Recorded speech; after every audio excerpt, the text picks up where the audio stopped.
Good morning my dear student. आप सभी का स्वागत है हमारे यूट्यूब चैनल लेट्स डिस्कस में। प्यारे स्टूडेंट, जैसा कि स्क्रीन पर देख रहे हैं, आज हम डिस्कस करने जा रहे हैं क्लास 10th का हमारा जो है ना सब्जेक्ट साइंस होगा। और टर्म 1 के लिए मोस्ट इम्पोर्टेंट एमसीक्यू जो कि चैप्टर है हमारा third, metal and non metals, इसको हम डिस्कस करेंगे। और डियर स्टूडेंट, अगर इससे पहले आपने chapter number first chemical equation and reactions और उसके बाद आपने चैप्टर नंबर सेकेंड अगर आपने जो है ना नहीं देखा एसिड बेस एंड सॉल्ट, तो उसका वीडियो का लिंक मैंने इस डिस्क्रिप्शन बॉक्स में डाल दिया, वहाँ से इस सब का एमसीक्यू आप जरूर देख लीजिए। मोस्ट एक्सपेक्टेड एमसीक्यू है जिसे आपको 100% पढ़ करके जाना चाहिए, क्योंकि ये एमसीक्यू आपके एग्जाम में एज इट इज़ देखने को मिलेंगे। तो ये टर्म 1 एग्जाम के लिए है, 2021 से 22 के में जो बोर्ड के पेपर देंगे बच्चे उनके लिए है, और ये आपका नवंबर और दिसंबर में जो होने वाला पेपर है इसके लिए है। ओके डियर स्टूडेंट, तो चलिए हम स्टार्ट करते हैं आज का जो चैप्टर नंबर थर्ड है, metals and non metals MCQ.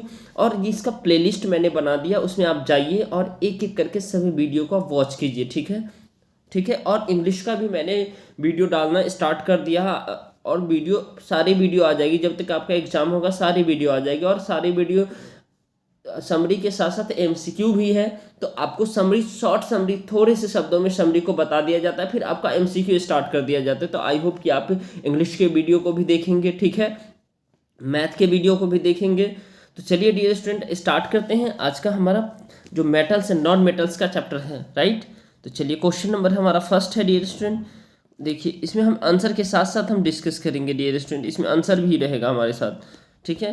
तो ये देखिए यहाँ पे which of the following metals does not react with the cold as well as hot water, यानी कौन सा मेटल कोल्ड और हॉट वाटर के साथ नहीं रिएक्ट करता। तो याद रखिएगा, सोडियम तो करता ही करता है, कैल्शियम भी करता है, मैग्नीशियम भी करता है, लेकिन यहाँ पे जो है ना डियर स्टूडेंट ये आयरन आपका आंसर हो जाएगा। आयरन नहीं करता है, क्योंकि metal like aluminium, zinc, iron do not react with the hot cold water, they react with the water only way in the water is in the form of steam. जब वो steam के form में रहता तभी उसके साथ react करता है, राइट। अब ये क्वेश्चन नंबर हमारा जो है ना डियर स्टूडेंट सेकेंड है, what happens when the calcium is treated with the water, यानी क्या होता है जब कैल्शियम को वाटर के साथ हम ट्रीट करते हैं, ठीक है। तो कैल्शियम जब वाटर के साथ हम ट्रीट करते हैं तो क्या होता है ये हमें बताना। It does not react with the water, नहीं, ये गलत बात है। ये वाटर के साथ तो रिएक्ट करता है, ठीक है। It reacts violently with the water, yes, ये वायलेंटली, ये भी नहीं, वायलेंट होकर के तो नहीं करता है डियर स्टूडेंट, ठीक है। It react less violently with the water, ये क्वेश्चन ये सही होगा, ठीक है।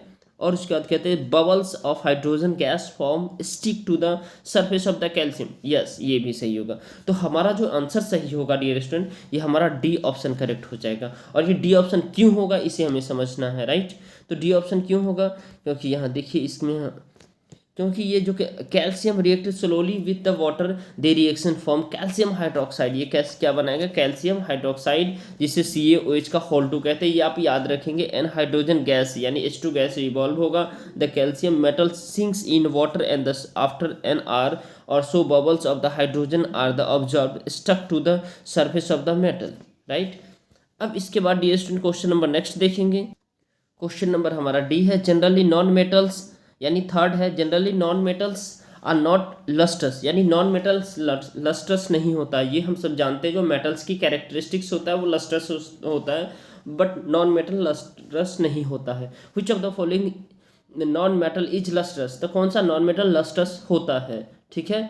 तो इसमें आपका जो है ना डियर स्टूडेंट आंसर क्या हो जाएगा, सल्फर, ऑक्सीजन। तो इसमें आपका आंसर हो जाएगा डी, यानी आयोडीन क्या होता है, लस्टर्स होता है, क्या होता है, लस्टर्स होता है, बाकी ये दोनों नहीं होता, सल्फर और नाइट्रोजन, ऑक्सीजन नहीं होता है। तो आपका आंसर हो जाएगा डी, राइट। डियर स्टूडेंट, पहले आप आंसर दिया कीजिए, उसके बाद मैं आंसर बता ही देता हूँ। An element A is soft and cut with a knife, and this is very reactive to air and cannot be kept open in air. It reacts vigorously with the water and identify the element from the following. Dear student, ये answer बहुत ही, ये question बहुत ही important है, star mark है, और ये question आपको देखने को मिलेगा आपके एग्जाम में डेफिनेटली, ठीक है। तो इसे आप VVI क्वेश्चन मार्क कर ले, और ये क्वेश्चन आपके एग्जाम में डेफिनेटली मुझे लगता है ये देखने को मिलेगा, ठीक है। तो ये देखिए, ये वो कौन सा मेटल है जिसको हम आसानी से चाकू से काट सकते हैं, जिसको जो हम जो है ना वाटर में के अंदर जो है ना हम छुपा के रखते हैं, ठीक है, यानी केरोसिन ऑयल के अंदर हम उसे दबा के रखते हैं, ठीक है, क्योंकि वो हाईली रिएक्टिव है, और जैसे ही ऑक्सीजन के संपर्क में आता है तो जलना प्रारंभ कर देता। तो आप सभी को पता है स्टूडेंट, वो क्या होता है, सोडियम, ठीक है, सोडियम। और इसे आप याद रखें, मैग्नीशियम भी नहीं होता, नहीं कैल्शियम होता है, ठीक है। तो ये क्या होता है, सोडियम होता है, राइट। तो ये देखिए सोडियम है, sodium is soft that can be cut using the knife and react with the oxygen and moistures present in the air radial and react with the water विग्रेसली, और वाटर के साथ, because this sodium is stored into the kerosene oil. इसको इसीलिए हम kerosene oil के तेल में हम सोडियम को स्टोर करके रखते हैं ताकि ये आसानी से रिएक्ट ना कर पाए, ठीक है। क्वेश्चन नंबर हमारा 5th है, dear student, which among the following statement is incorrect from the for the magnesium metal, यानी मैग्नीशियम मेटल के लिए कौन सा स्टेटमेंट इनकरेक्ट है, यानी गलत है। तो आपको जब भी डियर स्टूडेंट गलत पूछे, इनकरेक्ट पूछे, तो आपके कान खड़े हो जाने चाहिए, क्योंकि गलत वाले पे टिक करना है, सही वाले पे नहीं टिक करना है, राइट।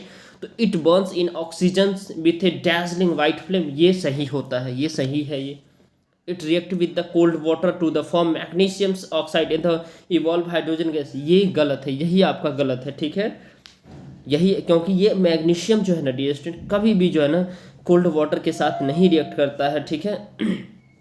और सी है, it react with the hot water to the form the magnesium hydroxide and the evolve hydrogen gas, ये सही है, ये भी सही है। यानी it react with the steam to the form magnesium hydroxide and evolve the hydrogen gas, yes, ये भी सही है।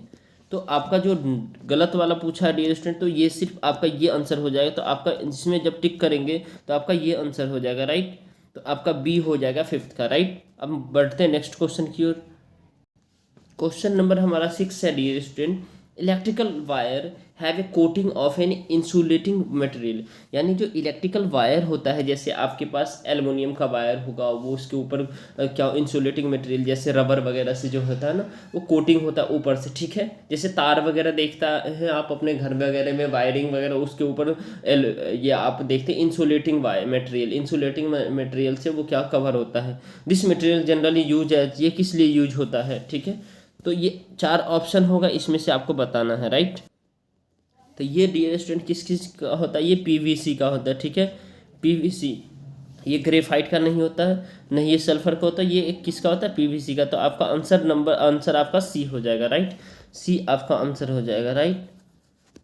अब देखिए ये PVC का क्यों होता है, ये भी हमें समझना बहुत ज़रूरी है डियर स्टूडेंट, क्योंकि ये जो है ना डियर स्टूडेंट, ये PVC is a polymer and the bad conductor of electricity, यानी इसमें करंट पास नहीं होता। It use as a insulating material for the covering the electric wire. Graphite is a good conductor of the electricity, so the can not be use as a insulating material. Sulphur is a non metals although non conductor of the electricity but the brittle in the nature, so can not be use as the insulating material, right. अब next question देखेंगे dear student. Question number हमारा C है, dear 7 है, food cans are coated with the tin and the not with the zinc, यानी food can क्या tin से coated किया जाता है, जिंक से नहीं किया जाता है। ऐसा क्यों, क्योंकि zinc is a costlier than the tin, नहीं ऐसा कुछ नहीं है। Zinc has a higher melting point than tin, नहीं ऐसा भी कुछ नहीं है। Zinc is more reactive than tin, ये इसलिए करके ये जो है ना, ये आपका करेक्ट आंसर है, ठीक है। जिंक लेस रिएक्टिव नहीं होता, ये भी गलत है। तो आपका आंसर सी हो जाएगा डियर स्टूडेंट। और ये सी क्यों होगा, चलिए एक बार इसे देख लेते हैं। इसमें क्योंकि फूड का यानी जो है ना डियर स्टूडेंट, ये food cans are the coated with the tin and the not with the zinc, because zinc is more reactive than the tin, right. अब क्वेश्चन नंबर हमारा 8 होगा डियर स्टूडेंट। ये तो बहुत ही आसान सा क्वेश्चन है, which of the given metal is stored under the kerosene to prevent the oxidation, यानी कौन सा मेटल जो है ना केरोसिन ऑयल के अंदर रखते। तो ये तो आपका सीधा सा आंसर है dear student, calcium, sodium, potassium और मैग्नीशियम। तो इसमें कौन सा होगा, तो इसमें आपका जो आंसर हो जाएगा, आई थिंक आपका बी हो जाएगा, डी बी। ये देखिए आपका ये पोटाशियम होगा, ठीक है। अगर सोडियम होता तो सोडियम हो जाता, ठीक है, पोटासियम, ठीक है। क्योंकि पोटासियम और सोडियम दो ऐसे मेटल है जो कि ऑक्सीजन के संपर्क में आके जलने आग पकड़ लेता है और जलना शुरू कर देता है, इसी लेकर के इसे हम केरोसिन ऑयल के में स्टोर करके रखते हैं, राइट। तो आपका इसमें जो बी है और सोडियम भी अगर होता तो सोडियम भी हो जाता, ठीक है। चलिए अब नेक्स्ट क्वेश्चन देखेंगे। 9 क्वेश्चन है, which of the following metals exist in their native state in the nature, यानी native state in the nature यानी ओरिजिनल स्टेट में क्यों कौन सा दिखता है, ठीक है। तो इसको आपको बताना है डियर स्टूडेंट, जो ओरिजिनल स्टेट में कौन सा दिखता है। तो ये आपका जो है ना डियर स्टूडेंट कॉपर, नहीं कॉपर तो ओरिजिनल स्टेट में नहीं दिखता क्योंकि उसमें कुछ ना कुछ चेंजेस होता है, लेकिन आपका डियर स्टूडेंट ये सोना जरूर दिखता है, ठीक है, ठीक है। उसके बाद गोल्ड जो है ना, और उसके बाद आपका जो है ना जिंक तो दिखता नहीं है। उसके बाद आपका ये सिल्वर जरूर दिखता है, यानी आपका जो है ऑप्शन जिसमें सेकंड और फोर्थ होगा वही ऑप्शन होगा, तो यानी सी में आपका सेकंड और फोर्थ होगा, यही होगा आपका आंसर, राइट। अब क्वेश्चन नंबर नेक्स्ट देखेंगे डियर स्टूडेंट। क्वेश्चन नंबर हमारा 10 है, galvanisation is a method of the protecting iron from the rusting by the coating with the thin layer of the, तो किससे करते हैं गैल्वेनाइजेशन, कौन सा प्रोसेस है जो हम क्या करते हैं रस्टिंग से बचाते हैं, यानी जो है ना गैल्वेनाइजेशन एक ऐसा प्रोसेस है जिसमें क्या होता है डियर स्टूडेंट, जब जंग वगैरह लग जाता है तो उससे हम बचाते हैं, ठीक है। तो एल्युमिनियम को, सिल्वर को, जिंक को किसको बचाते हैं, तो सीधा से इसका आंसर हो जाएगा डियर स्टूडेंट, ये हम जिंक को का कोटिंग करते हैं इसमें, ठीक है, तब वो लेयर चढ़ाते हैं और फिर उससे बचाते हैं। तो जिंक का कोटिंग क्या होता है ये हमें समझना है। तो zinc in the process of the galvanization iron is covered by as coating of zinc, यानी गैल्वेनाइजेशन के थ्रू आयरन जो ना कोट होता है जिंक से, this layer of the zinc prevent iron from the getting the rusted, और ये इससे बचाता है उसे, ठीक है। नेक्स्ट है डियर स्टूडेंट क्वेश्चन नंबर हमारा जो है ना 11, which of the following metals are obtained by the electrolysis of their chloride in the molten state, यानी कौन सा मेटल जो है ना क्या प्राप्त किया जा सकता है इलेक्ट्रोलाइट्स में जो कि मोल्टन स्टेट में रहता है, ठीक है। तो ये आपका आंसर इसका बताना है, राइट डियर स्टूडेंट। तो ये सोडियम हो सकता है, ठीक है, जबकि ये कैल्शियम नहीं हो सकता, ठीक है। उसके बाद आपका सोडियम हो सकता है, बिल्कुल सोडियम, और ये भी पोटासियम भी होगा, कैल्शियम भी होगा, लेकिन ये आयरन नहीं होगा और नहीं कॉपर होगा। तो आपका ऑप्शन नंबर डी हो जाएगा करेक्ट। तो यानी कि आपका पहला ऑप्शन सही है, दूसरा भी सही है और डी ऑप्शन सही है, यानी दोनों में तो आपका ये भी सही है, ये भी सही, और इसमें जो डी ऑप्शन यानी 1 और 4 है तो ये दोनों सही है, ठीक है, जबकि ये आयरन और ये कॉपर सही नहीं है, right.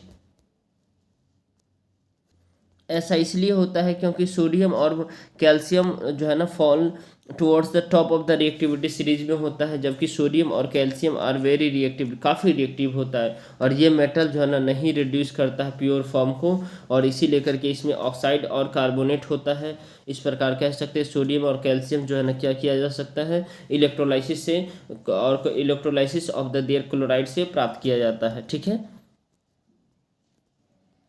N electrolytic cell consist of, तो इलेक्ट्रोलाइटिक सेल क्या कंसिस्ट करता है ये आपको बताना है डियर स्टूडेंट। तो पॉजिटिवली चार्ज कैथोड नहीं, ये तो कभी नहीं करेगा, और ये नेगेटिवली चार्ज एनोड करेगा, ये भी नहीं करेगा डियर स्टूडेंट, ठीक है।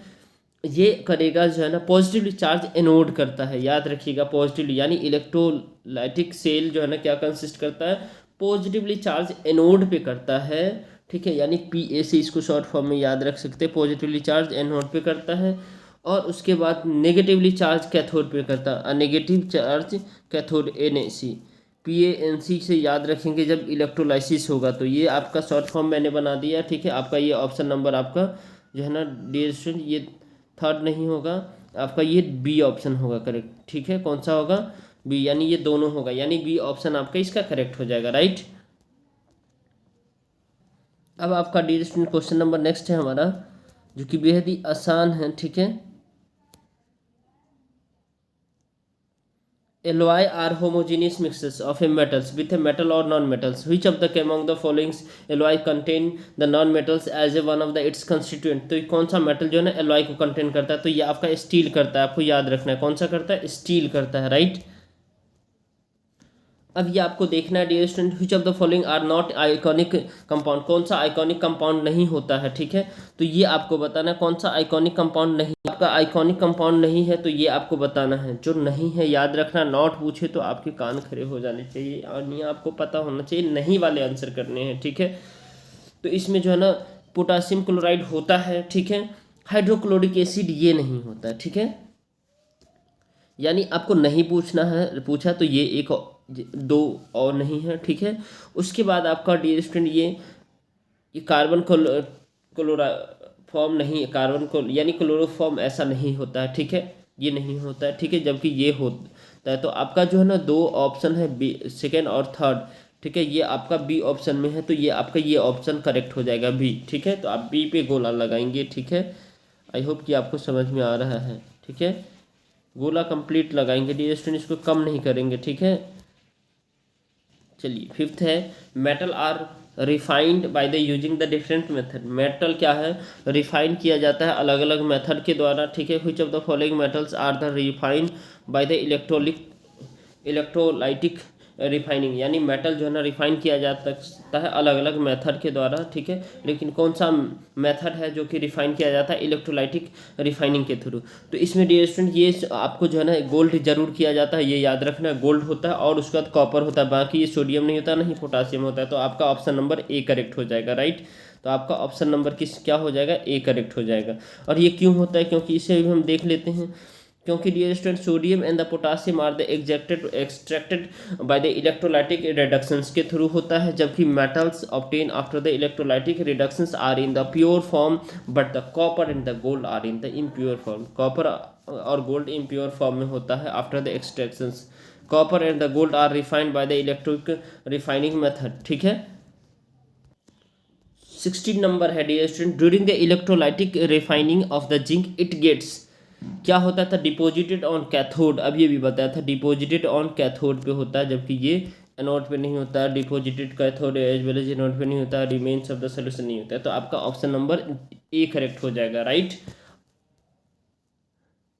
अब डियर स्टूडेंट हम स्टार्ट करने जा रहे हैं assertions and reason based MCQ, जो कि मोस्ट इंपॉर्टेंट है डियर स्टूडेंट। तो इसी में हम आपको इसे अच्छे से समझना है ताकि आपका कॉन्सेप्ट कंप्लीट क्लियर हो। और डियर स्टूडेंट आप एग्जाम देने से पहले भी अगर आप इस सभी वीडियो को एक एक करके देख करके जाते तो डेफिनेटली आपके बेहतर स्कोर होंगे, ठीक है।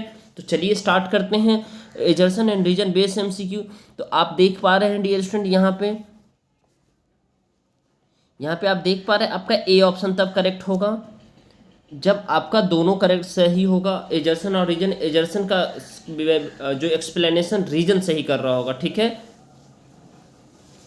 बोथ एजर्सन और रीजन सही होगा जब रीजन एक्सप्लेनेशन नहीं कर रहा होगा एजर्सन का, ठीक है। उसके बाद नेक्स्ट है डियर स्टूडेंट, नेक्स्ट वन है assertion is true but reason is false, तब आपका सी ऑप्शन होगा।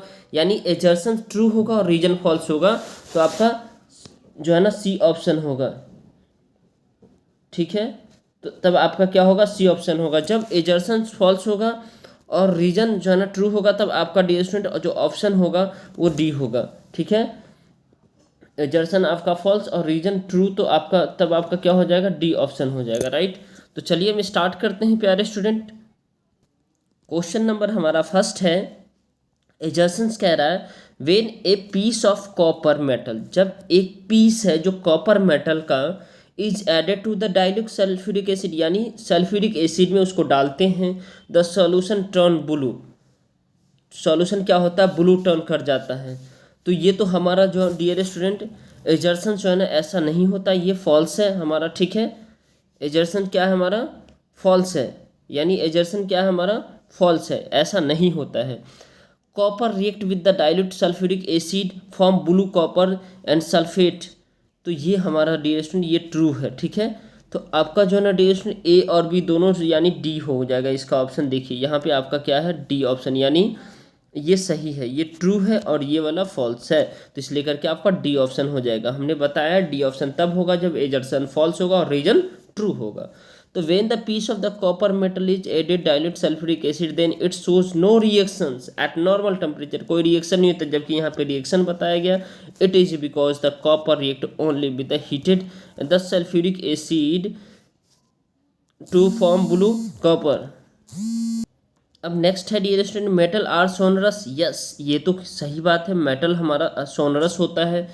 और रीजन है they are generally brittle in the solid state, they break into the piece when the it hammer, नहीं, ये तो हमेशा ये फॉल्स होता है, ठीक है। तो आपका एजर्सन सही है और रीजन फॉल्स है, तो आपका सी ऑप्शन करेक्ट हो जाएगा, राइट। कौन सा? सी ऑप्शन करेक्ट हो जाएगा। तो आपका सी ऑप्शन यहाँ पे आंसर भी गिवन है डियर स्टूडेंट। देखिए, मेटल सोनरस होता है, मेलिएबल, डक्टाइल, नॉन मेटल और ब्रिटल होता है, राइट, जबकि ये मेटल को ही ब्रिटल कह रहा था। क्वेश्चन नंबर थर्ड है, gas bubbles are observe when the sodium carbonate is added to the dilute hydrogen hydrochloric acid. तो ये क्वेश्चन नंबर थर्ड है डियर स्टूडेंट, जो थर्ड का जो है ना, तो ये बात सही है, ये ट्रू है। यानी जब gas bubble are observe when the sodium carbonate is added to the dilute hydrochloric acid, ये ट्रू है, बिल्कुल ट्रू है। अब carbon dioxide is given off in the reactions, yes, ये भी ट्रू है और ये इसका करेक्ट एक्सप्लेनेशन भी कर रहा है, तो आपका आंसर हो जाएगा ये ए हो जाएगा आपका आंसर, ठीक है। ये क्या हो जाएगा? ए हो जाएगा। तो इसका आंसर हम देख लेते हैं, यस डियर स्टूडेंट, ये ए ही है आपका आंसर। यानी gas bubble are observe when the sodium carbonate is added to dilute hydrochloric acid and carbon dioxide gas is release, right. अब देखिए डियर स्टूडेंट, नेक्स्ट देखते हैं इसमें हम फोर्थ देखते हैं। एजर्सन कह रहा है ए मिनरल इज कॉल्ड ओर, एक मिनरल होगा जो ओर कहलाएगा, बिल्कुल ये भी सही है। मिनरल हमेशा ओर ही होता है, याद रखिएगा। When metal is extracted from its conveniently and the economically, जो कि उसको निकालने में बहुत सारा मेहनत लगता है, ठीक है, बहुत सारे पैसे खर्च होते हैं, ठीक है, बहुत सारी जो है ना टेक्नोलॉजी की ज़रूरत होती है, एग्जैक्टली ये ट्रू है, ठीक है। उसके बाद कह रहा है, रीजन कह रहा है all ore are a minerals but all minerals are not ore, ये भी सही है। ऑल ओर मिनरल होता है लेकिन ऑल मिनरल्स ओर नहीं होता, ये भी सही है और इसका करेक्ट एक्सप्लेनेशन नहीं है, ठीक है। तो ये आपका बी ऑप्शन करेक्ट हो जाएगा। कौन सा ऑप्शन होगा? बी ऑप्शन करेक्ट हो जाएगा। चलिए इसका आंसर देख लेते हैं। यस डियर स्टूडेंट, ये बी ही है। Mineral naturally occurring chemical substance in the earth crust obtained by mining से आता है, जबकि मिनरल जो है ना और केवल व केवल मेटल से निकाला जाता है, जिसको निकालने के लिए हमें काफ़ी इकोनॉमी की ज़रूरत होती है, पैसे की ज़रूरत होती है, इस प्रकार कह सकते हैं। जो और जो है ना mineral but all mineral are not ore, right. अब फिफ्थ नंबर देखेंगे डियर स्टूडेंट। फिफ्थ का हमारा जो है ना, चलिए ये है, usually the sulphide ore is converted to the oxide before reduction. यानी यूजुअली क्या होता है, सल्फाइड और जो है ना क्या होता है, कन्वर्ट किया जाता है टू ऑक्साइड बिफोर रिडक्शन में, जबकि reductions of the oxide occurs easier. तो ये भी सही है और ये भी आपका सही है और इसका करेक्ट एक्सप्लेनेशन भी सही है, ठीक है। तो आपका इसका ऑप्शन नंबर ए हो जाएगा डियर स्टूडेंट, ठीक है। अब ये क्यों होगा इसको देख लेते हैं। Sulphide ore is converted to the oxide before reduction as oxide as easier and reduction, right. Adjacent, while the extractions of the copper, one of the step involved copper sulfide, copper oxide, copper और sulphur dioxide. तो इसमें the reactions of copper sulphide is the reduction agent of the where the copper oxide is the oxidising agent, बिल्कुल, क्योंकि इसमें oxygen add हुआ है, ठीक है। तो ये तो ट्रू है, ये यहाँ पे क्या है डियर स्टूडेंट, ये ट्रू है, ठीक है। जबकि यहाँ पे अब एजर्सन, सॉरी ये जो है ना ये गलत है और ये एजर्सन आपका ट्रू है, ठीक है। ये एजर्सन आपका ट्रू है, तो आपका जो है ना सी ऑप्शन हो जाएगा। कौन सा? सी ऑप्शन हो जाएगा। देखिए इसका आंसर भी हम देख लेते हैं। देखिए, copper plus ion in both the compound gets the reduced while the sulphur gets the oxidise, right. Next देखेंगे dear student, question number 7। Aluminium thermite process the metal like the iron melt due to the heat evolve in the reactions. तो reactions है ये dear student, ये तो true है, ठीक है। ये क्या है? ये ट्रू है। द रिएक्शंस, ये रिएक्शन जो है ना डियर स्टूडेंट, ये फेरस ट्राइऑक्साइड जब एल्युमिनियम के साथ रिएक्शन करता है तो एल्युमिनियम ट्राइऑक्साइड और आयरन को अलग कर देता है, डिस्प्लेस कर देता है, ऐसा। तो ये भी ट्रू है, ये भी क्या है? ट्रू है। तो ये ट्रू है डियर स्टूडेंट और ये भी ट्रू है, तो दोनों ट्रू है। इसका करेक्ट एक्सप्लेनेशन भी कर रहा, तो ये ए ऑप्शन करेक्ट हो जाएगा, राइट। तो आई होप कि आपको ये समझ में आया है डियर स्टूडेंट। लगता है ये आपके लिए हेल्पफुल है, तो इसे ज़रूर से ज़रूर लाइक करें इस वीडियो को। चैनल पे नए हैं तो चैनल को सब्सक्राइब कर लें, क्योंकि आपके मैथ्स का, साइंस का, सबका वीडियो एक एक करके आ रहा है और आपको बेहतर कंसेप्ट के साथ आपको समझाया जाएगा। और चैनल पे नए हैं तो सब्सक्राइब कर ले, ठीक है। आपसे सिर्फ इतना ही सपोर्ट चाहिए डियर स्टूडेंट, और वीडियो को एग्जाम के लास्ट तक भी जरूर देख करके जाइए कंप्लीट, ताकि आपका बेहतर स्कोर बने। तो चलिए फिर मिलते हैं नेक्स्ट वीडियो में, तब तक के लिए bye bye, take care, have a nice day.